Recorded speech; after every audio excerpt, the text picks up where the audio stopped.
constituant la propriété foncière, le législateur a voulu une chose, c'est que la terre ne fût pas aux mains de l'État. Communisme et gouvernementalisme dangereux, mais sous la main de tous.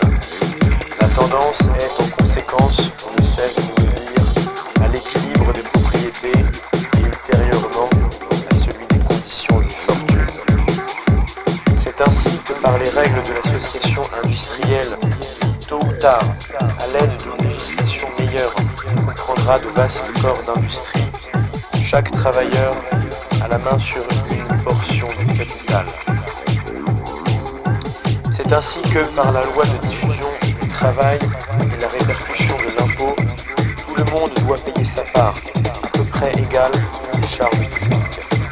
C'est ainsi que par une véritable organisation du suffrage universel, tout citoyen a la main sur le gouvernement. C'est ainsi encore que par l'organisation du crédit, tout citoyen a la main sur la circulation. Il trouve à la fois commanditaire et commanditaire, escompteur et banquier devant le public. C'est ainsi que par l'enrôlement, chaque citoyen a part dans la défense, par l'éducation, part dans la philosophie et la science. C'est ainsi enfin que par le droit de libre examen et de libre publicité, chaque citoyen a la main sur toutes les idées et les idéalités qui peuvent se produire. L'humanité procède par des approximations. 1. Approximation de l'égalité des facultés par l'éducation, la division du travail, le dégagement des aptitudes. 2. Approximation de l'égalité des fortunes par la liberté commerciale et industrielle. 3. Approximation de l'égalité de l'impôt. 4. Approximation de l'égalité de propriété. 5. Approximation de l'anarchie.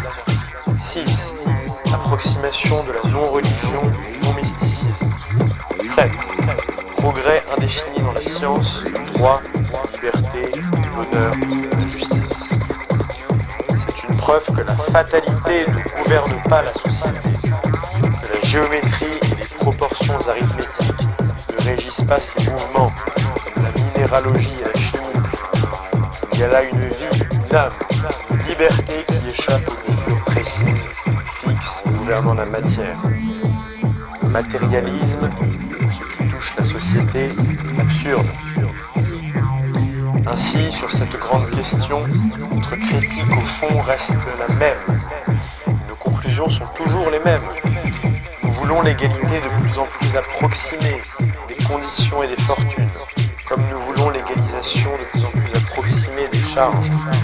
Nous repoussons avec le gouvernementalisme le communisme sous toutes ses formes. Nous voulons la définition des fonctions officielles et des fonctions individuelles, des services publics et des services libres.